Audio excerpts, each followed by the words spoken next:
अस्सलाम वालेकुम जी। आज का जो हमारा टॉपिक है वो निबोश आईजी न्यू सिलेबस का यूनिट 1 IG1 का एलिमेंट नंबर 2 है। Element number 2, how health and safety management system work and what they look like.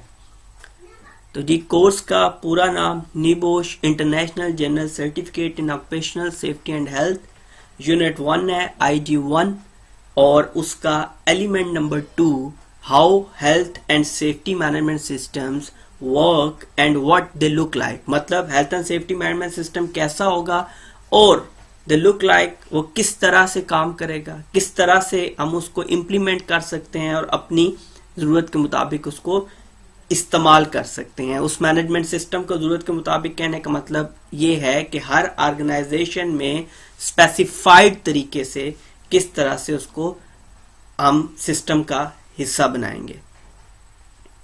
आगे चलते हैं जी। इस एलिमेंट 2 के अंदर दो तरह की चीजों के ऊपर फोकस होगा।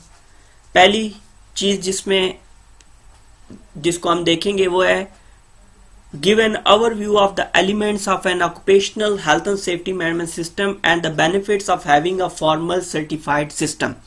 के health and safety management system के एलिमेंट्स क्या हैं, वो कैसे काम करते हैं और उनके अलावा जो सर्टिफाइड सिस्टम या सिस्टम हमने अडॉप्ट किया है वो किस तरह से हमारे लिए मुफीद साबित हो सकता है। दूसरे हिस्से में इसके हम पढ़ेंगे discuss the main ingredients of a occupational health and safety management system that make it effective policy responsibility arrangement. अगला हिस्सा इसका मुश्तमिल होगा पॉलिसी के ऊपर कि किस तरह से एक पॉलिसी एक मैनेजमेंट सिस्टम के अंदर बेहतर तरीके से असरअंदाज हो सकती है। बाकायदा स्टार्ट करते हैं। एलिमेंट 2 इसका फर्स्ट वन है 2.1 occupational health and safety management systems. अच्छा, occupational health and safety management systems के इस टूल PDCA साइकिल टूल को पढ़ने से पहले, इस मैनेजमेंट सिस्टम के पढ़ने से पहले कुछ नॉलेज आपको PDCA साइकिल के हवाले से देना लाजमी है। जैसे plan do check act, PDCA cycle जो है ये बेसिकली आपका health and safety management system का अपना साइकिल नहीं है, बल्कि इसको टोटल क्वालिटी मैनेजमेंट सिस्टम में से इसको अडॉप्ट किया गया है या उससे लिया गया है। कैसे? PDCA साइकिल के 5 मुख्तलिफ नाम हैं। पहला plan do check act PDCA, दूसरा PDSA plan do study act, तीसरा OPDCA cycle observation plan do check act, चौथा शेवर्ड साइकिल और पांचवा डेमिंग साइकिल। पहले 3 नाम। पहला PDCA साइकिल जब ये बना 1925 में शेवर्ड ने इस साइकिल को डेवलप किया और हमें दिया। शेवर्ड बेसिकली एक क्वालिटी गुरु था और उसने ये सिस्टम टोटल क्वालिटी मैनेजमेंट के लिए बनाया। इसके बाद 1974 में तकरीबन आधी सदी के बाद एडवर्ड डेमिंग ने इसके ऊपर काम किया और इसलिए इस साइकिल को डेमिंग साइकिल के नाम से भी जाना जाता है। Number 1 PDCA cycle plan do check act, PDSA cycle plan do study act, OPDCA cycle observation plan do check act, then we have Shewhart cycle और डेमिंग साइकिल। उन दोनों के साइकिल में काम करने से इस साइकिल को इन नामों से भी पुकारा जाता है या इस नाम से भी ये साइकिल जाना जाता है। अब PDCA साइकिल की बात करें तो ये आपका मेन मैनेजमेंट का टूल है जिसके गिर्द तमाम तर चीजें रिवॉल्व करती हैं। The PDCA cycle plan do check act, plan में क्या है, what you are going to do, आपका इरादा क्या है, आप health and safety management system के अंदर करने क्या जा रहे हैं। डू, जो आपने प्लान किया उसको कर दीजिए।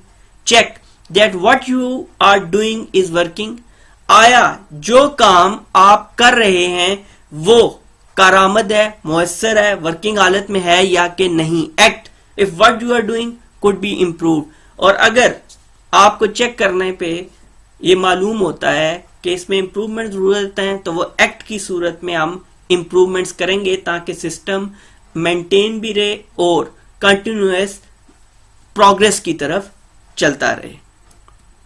Next, ILO 2001, the ILO OHSMS, ये मॉडल हमें 2001 में ILO ने दिया और ये ILO का ऑक्यूपेशनल सेफ्टी एंड हेल्थ की जानिब मॉडल था या उसके लिए मॉडल बनाया गया।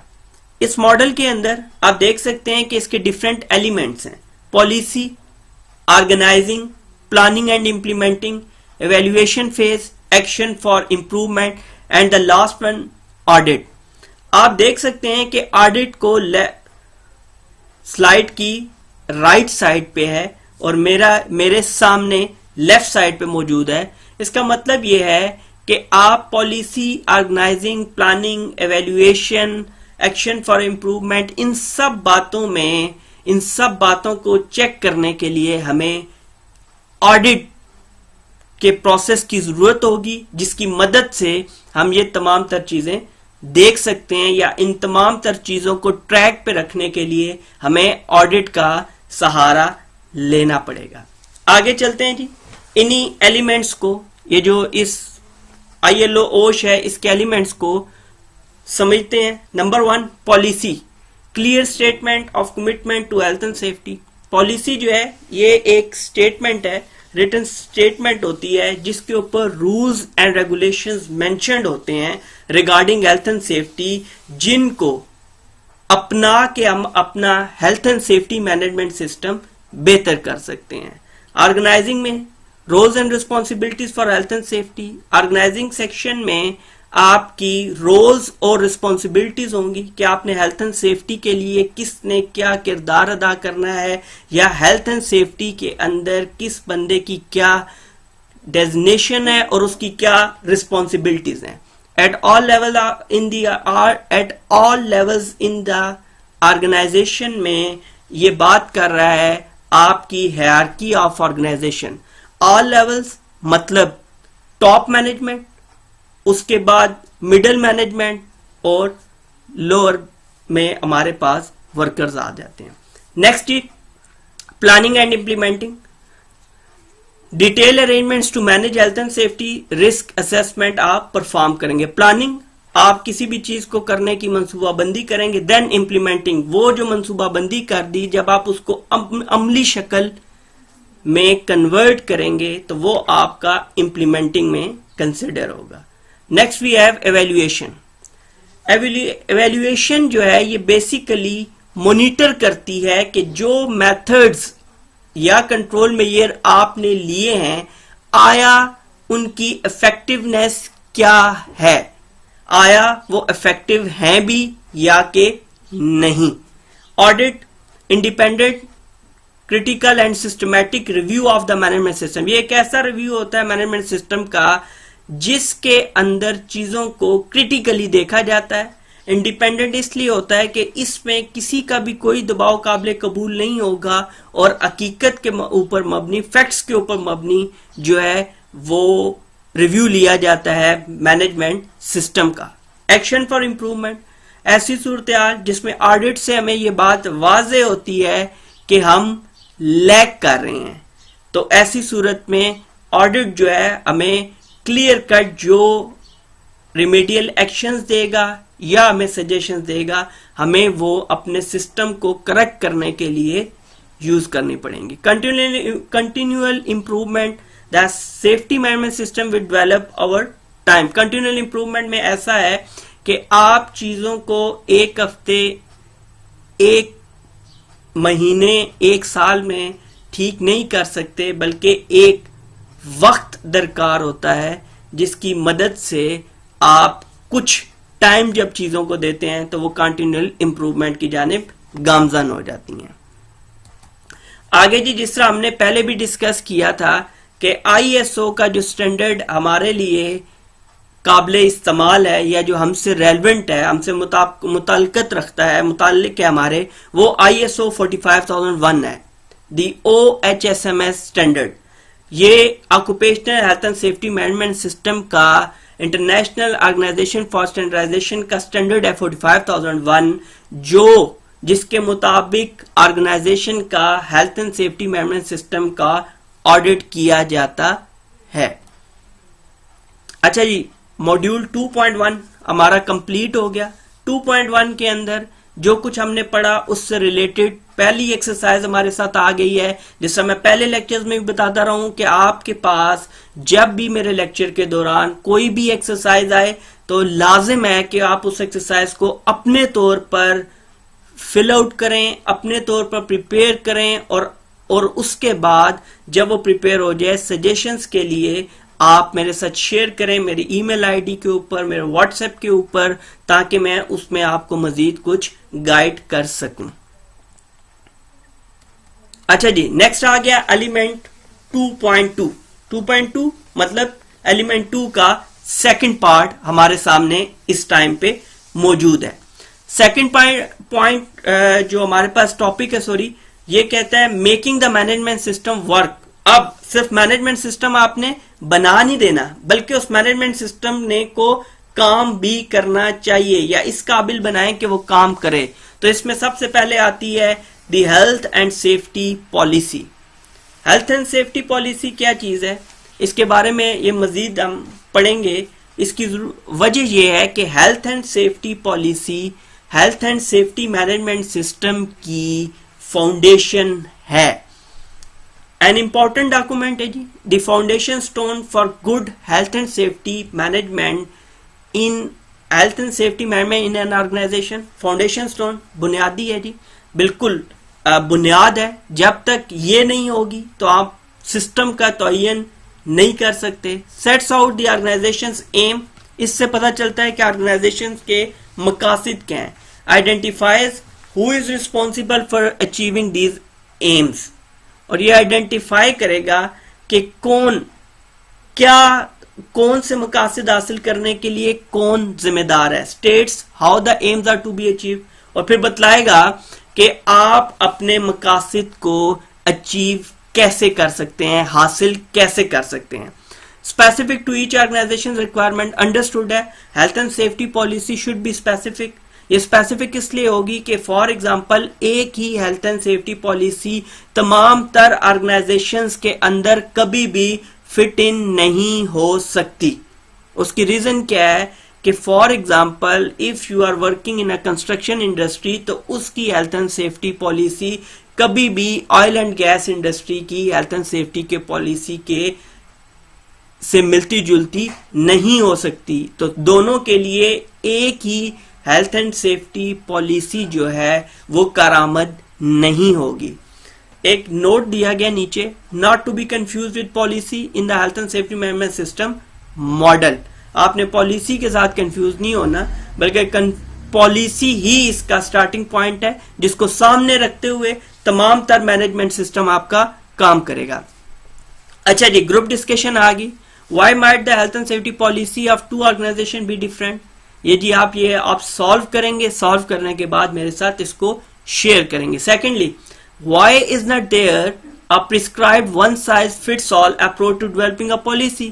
कहता है और ऐसा क्यों नहीं किया जा सकता, कि ऐसा क्यों नहीं है कि जहां पे एक ऐसी ही पॉलिसी बना दी जाए जो सबके ऊपर फिट आए। तो इस चीज के बारे में भी आप बताएंगे कि क्या वजह है, क्यों ऐसा पॉसिबल नहीं है, या ऐसा क्यों नहीं होता है। नेक्स्ट ग्रुप एक्सरसाइज में ये भी क्वेश्चन है, why is an organisation health and safety policy so important, why might two organisation doing similar work have different policies. अच्छा, ये दोनों सवालों के आप जवाब जो हैं वो उसी तरह जिसका मैंने पहले बताया मेरी पहली वीडियोस में है, कि आप इन ग्रुप एक्सरसाइजेस को, ग्रुप डिस्कशन पॉइंट्स को, और इसके अलावा क्विज को या बाकी एक्सरसाइज के अंदर मौजूद क्वेश्चंस को सॉल्व करके मेरे साथ शेयर करेंगे, जिसका पर्पस ये है ताकि आपकी अच्छे तरीके से इस लेक्चर से, इस नॉलेज से अंडरस्टैंडिंग डेवलप हो सके। नेक्स्ट जी, अच्छा जी, आर्टिकल्स का सिलसिला अभी तक जारी है। जो ILO हमें रेकमेंड कर रहा है या ILO के कन्वेंशंस हैं। तो मैं थोड़ा सा रिकॉल करता चलूँ आपको कि हमने आर्टिकल्स जो ILO के अभी तक डिस्कस कर चुके हैं, उनमें एलिमेंट 1 के अंदर पहला article 16, then we have on employer, then we have article number 10 same on employer, then we have article number 19 on workers और article number 17 on shared occupiers of shared premises जो था उसके मुतालिक आर्टिकल हमारा 17 था। अब जी हम पांचवें आर्टिकल के बारे की जाने बढ़ रहे हैं। आर्टिकल नंबर 14 क्या कहता है, इसके अंदर में क्या गाइडेंस देता है, किस बारे में गाइडेंस दे रहा है जी? ये हेल्थ एंड सेफ्टी पॉलिसी के बारे में गाइडेंस दे रहा है हमें। ILO recommendation R164 requires employers to set down in writing policy and arrangements for health and safety management where circumstances warrant it in a readily understood language or medium। अच्छा जी, इसको अगर हम समझेंगे तो किस तरह से समझेंगे कि आर्टिकल नंबर 14 एक एम्प्लॉयर को पाबंद कर रहा है कि वो हेल्थ एंड सेफ्टी पॉलिसी को तहरीरी शक्ल में डेवलप करे।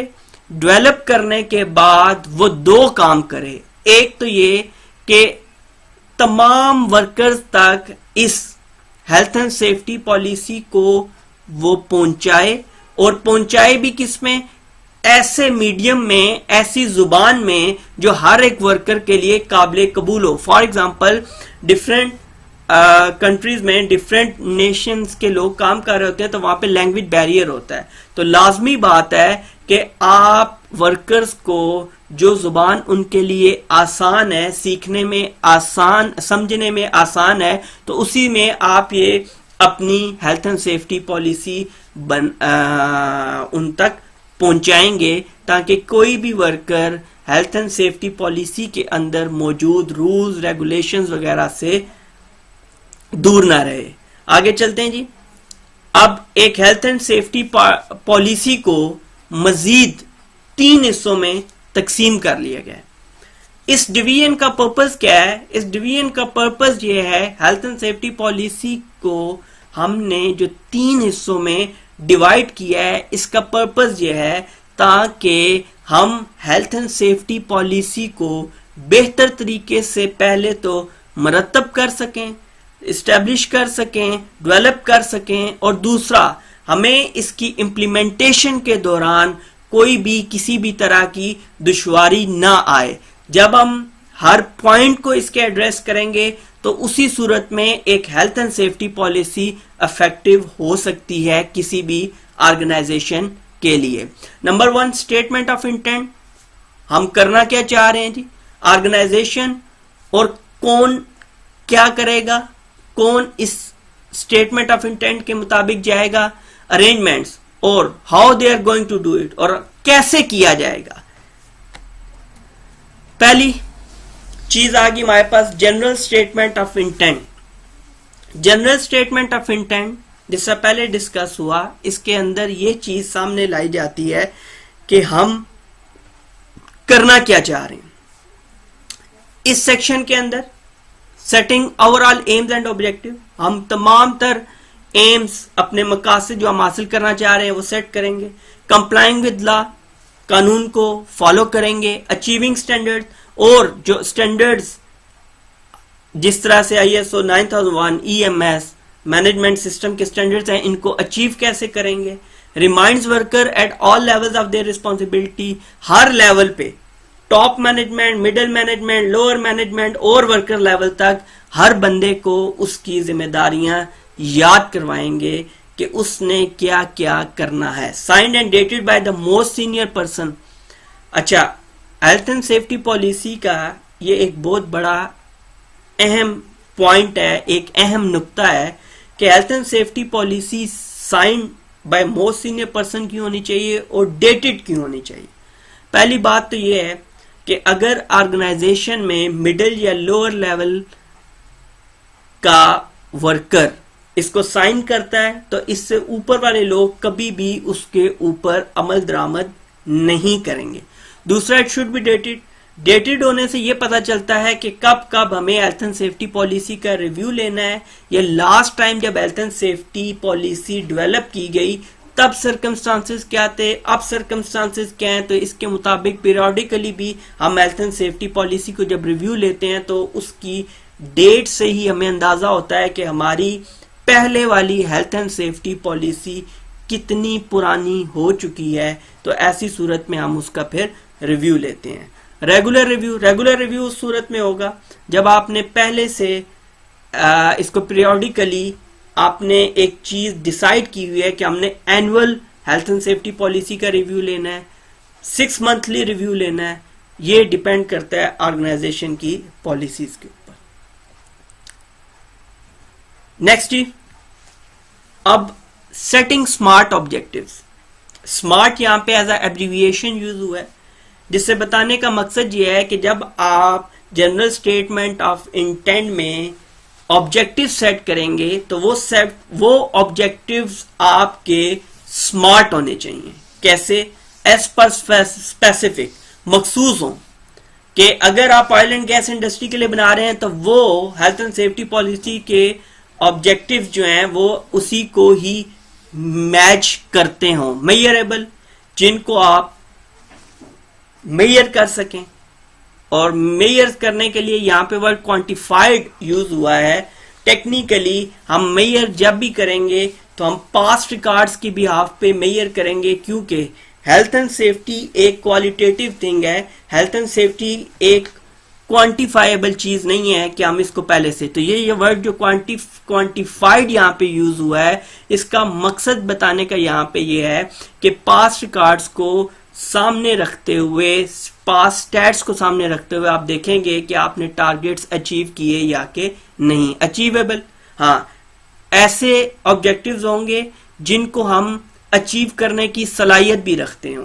सिर्फ कागजी कार्रवाई में लिख के बात नहीं बनेगी जब तक कि आप प्रैक्टिकली उनको अचीव ना कर लें। रीजनेबल हो with time scale and resources, कि आप किसी भी सूरत बर्डन ना फील करें इसको अचीव करने में, और टाइम स्केल भी ऐसा हो जिसमें ये कंप्लीट होते हो। टाइम बाउंड डेडलाइन देंगे, टाइम स्केल देंगे। इसकी रीजनिंग ये है कि अगर आप टाइम बाउंड नहीं करेंगे चीजों को, फॉर एग्जांपल आप कहते हैं you have to perform risk assessment.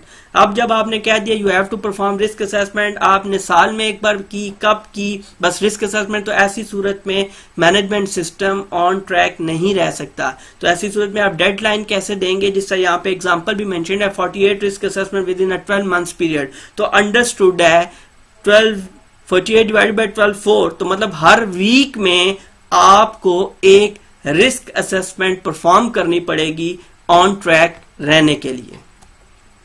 Next जी, सेटिंग स्मार्ट ऑब्जेक्टिव्स ही कंटिन्यू है। कहता है it will be important to consider, मतलब जब आप स्मार्ट ऑब्जेक्टिव सेट कर रहे हो तो आपने ये चीजें कंसीडर करनी है, क्योंकि ये चीजें अहमियत की हामिल हैं इस दौरान।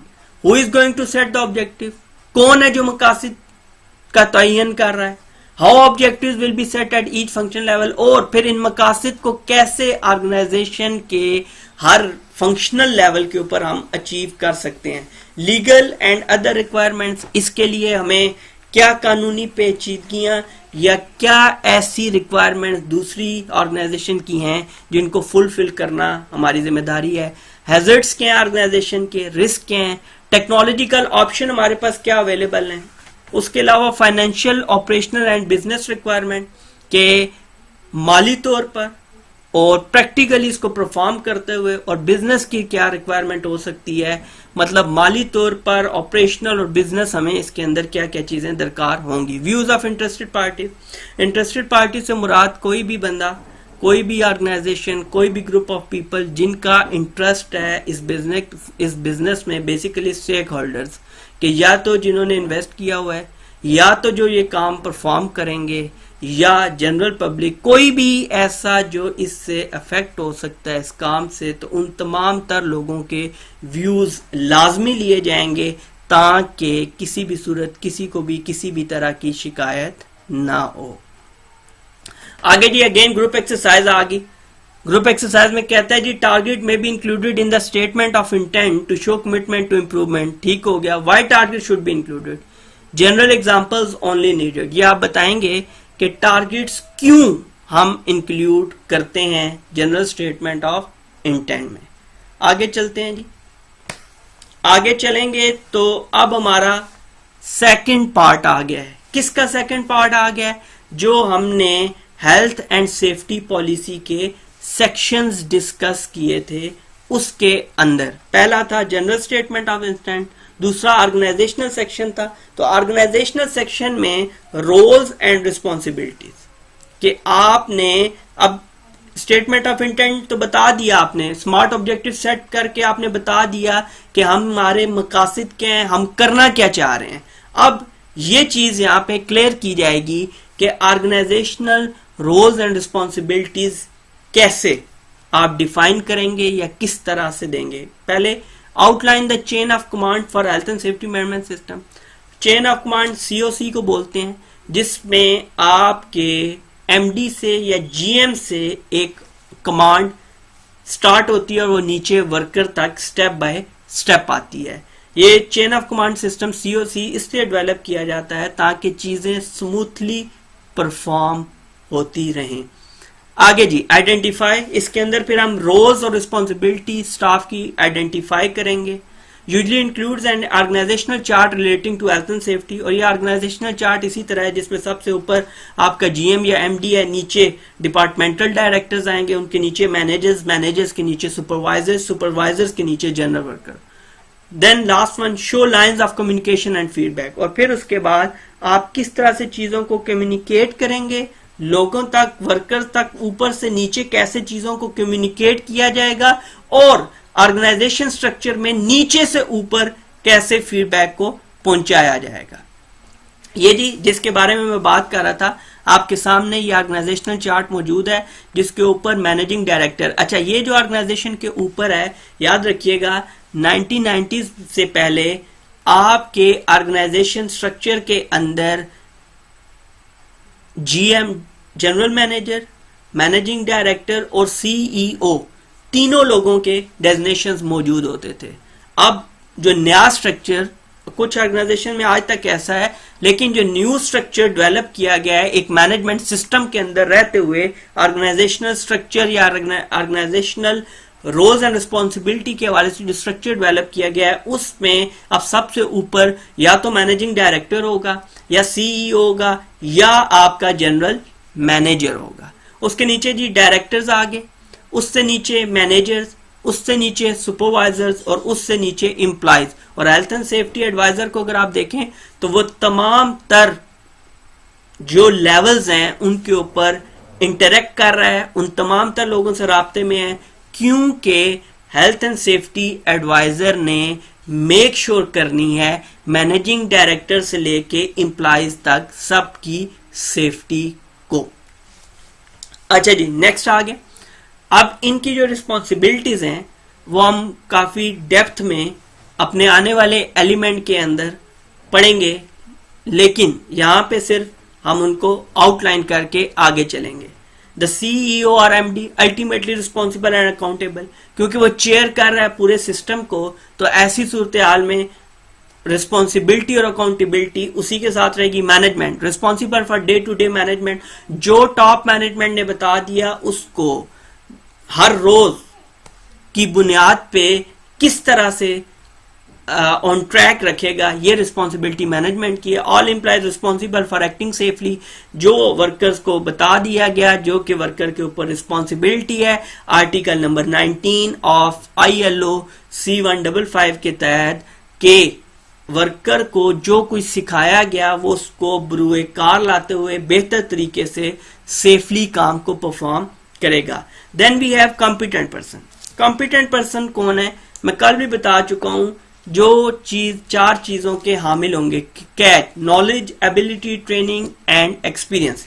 अब यहाँ पे competent person first is fire marshal, then we have specialist health and safety practitioner, ऐसे लोग जो हेल्थ एंड सेफ्टी के डिपार्टमेंट को लुक आफ्टर कर रहे हैं प्रैक्टिकली, वो आपके specialist health and safety practitioner में आएंगे। नेक्स्ट वी हैव इसी के आगे responsible for providing advice to sport, management and employee. अच्छा जी, last section of the health and safety policy का लास्ट सेक्शन आ गया. जनरल स्टेटमेंट ऑफ इंटेंट हमने डिस्कस कर लिया. उसके अंदर कैसे स्मार्ट ऑब्जेक्टिव्स को हमने डिसाइड किया, सेट किया. उसके बाद ऑर्गेनाइजेशनल सेक्शन आया जिसमें हमने रोल्स एंड रिस्पॉन्सिबिलिटीज असाइन की.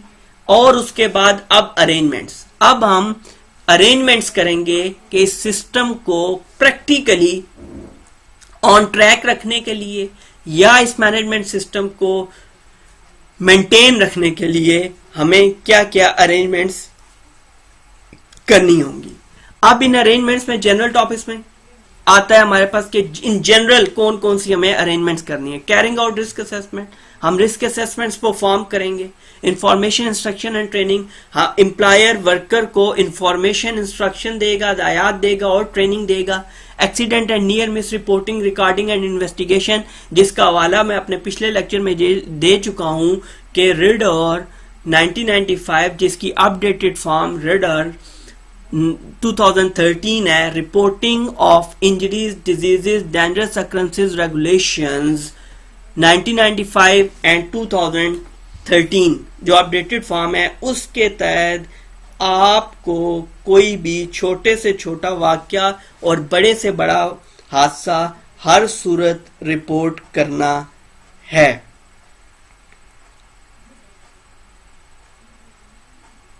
अच्छा जी, next we have consultation with worker. और वर्कर के साथ कंसल्ट करना लाजिम है एम्प्लॉयर के लिए. और इसके लिए भी मैं पहले बता चुका हूं आपको. ILO C155 का आर्टिकल नंबर 12 और आर्टिकल नंबर 20 बाउंड करता है एम्प्लॉयर को कि अपने वर्कर के साथ वो कंसल्टेशन लाजमी करे. Next we have developing safe system of work.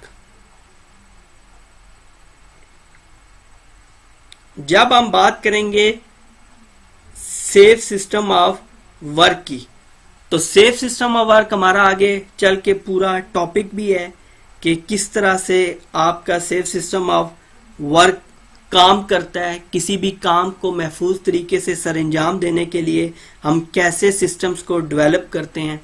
Next we have welfare and first aid provision. Welfare और फर्स्ट एड आपने मुहैया करनी, कैसे अरेंज करने हैं. Fire safety and prevention, emergency procedure, compliance monitoring including auditing. Compliance monitoring में आप क्या करेंगे, आप ये चीज देखते हैं कि आया कि किसी भी जगह पे काम तो किया जा रहा है, कहीं पे काम कानून शिकनी करके तो नहीं किया जा रहा. और ऑडिटिंग भी इसी ऑडिटिंग का जो प्रोसेस है वो भी इसी नोयत की चीज है जो मॉनिटर करती है कि सिस्टम ऑन ट्रैक होने के साथ साथ लाजमन वो सिस्टम आपका लीगली जो है वो चीजों के ऊपर पूरा उतर रहा हो. Next we have individual activity है जी, ये आप अपने तौर पे करेंगे. उसके बाद उसी तरह मेरे साथ शेयर करेंगे. Can you think of any other specific health and safety hazard. अगर आपको हेल्थ एंड सेफ्टी हैजर्ड्स का पता है तो आप क्या करेंगे. Write down as many as you can think of which you believe should be included in the arrangement section of health and safety policy. के arrangement section of health and safety policy के अंदर specific health and safety hazard जो बंदा जिस organization में है या उसके इर्द गिर्द जो काम हो रहा है वो उसको सामने रखते हुए इनकी एक लिस्ट बनाए. लिस्ट बनाने के बाद मुझे WhatsApp या ईमेल पे शेयर करे ताकि मैं उसके ऊपर उसको मजीद गाइडलाइन दे सकूं. अरेंजमेंट्स में क्या होगा, स्पेसिफिक रिस्क एंड प्रॉब्लम. हमारी जो health and safety management system है इसके अंदर हर इंडस्ट्री के अंदर रिस्क और प्रॉब्लम्स मौजूद होते हैं. मेन टाइप्स अगर आप उन हैजर्ड्स की देखें तो वही mechanical, physical, chemical, biological, ergonomics, psychosocial तरह के हैजर्ड्स होते हैं. लेकिन उनमें फिर आगे स्पेसिफिकेशन होती है. फॉर एग्जाम्पल, और वो स्पेसिफिकेशंस जो हैं उनके अंदर उन हैजर्ड्स के अंदर प्रायोरिटीज डेवलप करती हैं. फॉर एग्जाम्पल, एक ऑयल एंड गैस इंडस्ट्री के अंदर जो सबसे बड़ा हैजर्ड होगा वो फायर हो सकता है. वो वहां पे HUS का प्रॉब्लम हो सकता है। लेकिन कंस्ट्रक्शन इंडस्ट्री में आप आएंगे तो यहाँ पे आपको फॉल फ्रॉम हाइट का हो सकता है। तो इस तरह ये आपके हैजर्ड या रिस्क डिफर कर सकते हैं, क्योंकि हर साइट की अपनी स्पेसिफिकेशन की वजह से वहां पे हैजर्ड्स भी जो हैं वो स्पेसिफाइड होंगे। एनीहाउ यहाँ पे स्पेसिफिक रिस्क एंड प्रॉब्लम की जब हम बात करते हैं तो लोन वर्किंग, अकेले काम करना मसला है, नॉइज एक्सपोजर कंट्रोल, शोर बहुत ज्यादा है, वाइब्रेशन एक्सपोजर कंट्रोल, वाइब्रेशन बहुत ज्यादा है। आने वाले लेक्चर्स में ये पूरे एलिमेंट्स के अंदर टॉपिक्स मौजूद हैं जिनको हम बड़ी डिटेल में वहां पे डिस्कस करेंगे कि किस लेवल तक हमें नॉइज या वाइब्रेशन का सामना करने की सूरत में हम सेफ रह सकते हैं। Control of exposure to toxic material जहरीले जो जानलेवा साबित हो सके। कंट्रोल ऑफ क्राउड्स के अजूम है, उनको कैसे आपने काबू करना है। Control of transport risk, specific health surveillance requirement and waste disposal, कि आपका जो इंडस्ट्री के अंदर, किसी भी इंडस्ट्री के अंदर काम करने के बाद जो वेस्ट होगा आपने उसको कैसे मैनेज करना है। इसीलिए वेस्ट मैनेजमेंट का भी बाकायदा तौर पर मुख्तलिफ जगहों पर डिपार्टमेंट होता है जो प्रॉपरली वेस्ट डिस्पोजल का काम करता है। अच्छा जी, अब इसके अंदर अगर हम आते हैं नेक्स्ट, तो हम देखते हैं कि हेल्थ एंड सेफ्टी पॉलिसी के हवाले से 2 क्वेश्चन है। ये क्वेश्चन भी आप लिखेंगे और इनके आंसर लिख के मेरे साथ शेयर करेंगे। How can a policy be effectively communicated and when should it be reviewed, और इसको कैसे रिव्यू किया जा सकता है। Next we have reviewing policy. अब health and safety policy review करने की अपॉर्चुनिटीज हमें कब कब मिल सकती हैं, कब कब वो मौके होंगे, कब कब वो लम्हात होंगे कि जिनमें हम हेल्थ एंड सेफ्टी पॉलिसी का असर-ए-नो जायजा ले सकते हैं, रिव्यू ले सकते हैं। तो उनमें चेंजेस इन की पर्सनल, आपके ऐसे मुलाजमीन जो अहम ओहदों पे आपकी ऑर्गेनाइजेशन के अंदर मौजूद हैं वो बदल गए हैं, मैनेजमेंट स्ट्रक्चर आपका चेंज हो गया है, प्रोसेसेस चेंज हो गए हैं, और टेक्नोलॉजी, फॉर एग्जांपल पहले आप मैनुअली काम करते हैं, अब आपको मशीन से करना पड़ा है। लेजिस्लेशन, कानून में तब्दीली होने की वजह से आपको हेल्थ एंड सेफ्टी पॉलिसी का रिव्यू लेना पड़ेगा। फॉलोइंग एन इंसिडेंट, एक इंसिडेंट हुआ जिससे हमें यह पता चला कि अब हमारी हेल्थ एंड सेफ्टी पॉलिसी इस काबिल नहीं है कि वो सरवाइव कर सके, तो हमें हेल्थ एंड सेफ्टी पॉलिसी का रिव्यू लेना पड़ेगा। Then we have as a result of enforcement action, enforcement action हुआ, उसने बताया कि भाई ये आपका जो एक्सीडेंट हुआ है इसके पीछे मुहर्रिकात ये हैं कि आपकी हेल्थ एंड सेफ्टी पॉलिसी अब इस काबिल नहीं है कि उसके तहत मजीद सिस्टम को चलाया जा सके। आफ्टर एन ऑडिट रिपोर्ट के बाद हमें रिमेडियल एक्शन में ये सजेस्ट किया गया है कि हमने हेल्थ एंड सेफ्टी पॉलिसी को रिव्यू करना है। आफ्टर वर्कर कंसल्टेशन, वर्कर की क्या कंसल्टेशन है, वर्कर से कंसल्ट किया, वर्कर के क्या फीडबैक आया, उसके मुताबिक चेंजिंग। और पैसेज ऑफ टाइम में आपको कोई कहता नहीं है, बल्कि आपने डिसाइड किया होता है कि एनुअली हमने हेल्थ एंड सेफ्टी पॉलिसी का रिव्यू लेना है। अच्छा जी, अब मॉड्यूल 2.2 भी खत्म हुआ है। इसके आखिर में भी आपके पास 2 क्वेश्चंस हैं, लाजमन आप ये क्वेश्चन सॉल्व करके मेरे साथ शेयर करेंगे। क्वेश्चंस क्या हैं जी? क्वेश्चन 1 है, what are the 3 key parts to a health and safety policy, कि हेल्थ एंड सेफ्टी पॉलिसी के कौन से 3 हिस्से हैं, वो कौन से 3 जुज हैं जो हेल्थ एंड सेफ्टी पॉलिसी के हैं। नेक्स्ट जी, what type of targets might be referenced in the policy and where, कहां पे और क्या टारगेट्स जो होंगे वो हम हेल्थ एंड सेफ्टी पॉलिसी के अंदर देखेंगे, उसके मुताबिक होंगे। तो ये दोनों सवालों के जवाब, दोनों क्वेश्चंस के आंसर्स आप मुझे लिख के भेजेंगे, ताकि मैं उसके ऊपर कमेंट कर सकूं, मैं आपको उसके अंदर ऊपर गाइड कर सकूं। सेकेंडली जी, ये आज का हमारा लेक्चर कंप्लीट हो गया एलिमेंट 2 IG 1 का। अच्छा जी, ये डिटेल्स आ रही हैं, डिटेल्स सामने रखने का मकसद ये है कि सबसे पहली बात, अगर किसी को इस लेक्चर के रिगार्डिंग मटेरियल चाहिए, PDF फॉर्म में बुक्स चाहिए या कोई और नोट्स मटेरियल रिक्वायर्ड है, तो वो मुझे इसी वीडियो के कमेंट में अपनी ईमेल भेज के मंगवा सकता है, या वो मुझे ईमेल करे या मुझे इस नंबर के ऊपर हमें व्हाट्सएप करे, तो हम एज सुन एज पॉसिबल उसको वो चीज़ दे देंगे। लेक्चर के आखिर में दोबारा एक बात मैं दोहराता चलूं कि मेरे तमाम तर लेक्चर्स उर्दू में, और वो भी आसान उर्दू में होने की वजह मैं कई बार बता चुका हूं।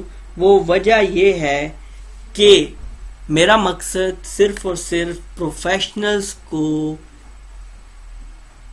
इंटरटेन करना नहीं है, या मेरा मकसद सिर्फ और सिर्फ मैं उन लोगों को अट्रैक्ट नहीं करना चाहता कि जो ऑलरेडी फील्ड में प्रोफेशनल्स हैं, बल्कि मेरा मकसद ये है कि एक आम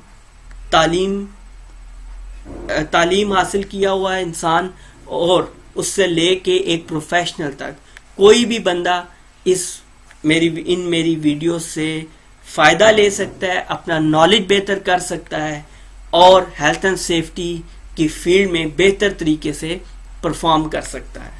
उसके अलावा जो स्टूडेंट्स हैं जो ये कोर्स कर रहे हैं या करना चाह रहे हैं, उनके लिए भी बड़ी आसानी के साथ, बड़ी आसान तरीके से मैंने चीज़ों को समझाया है।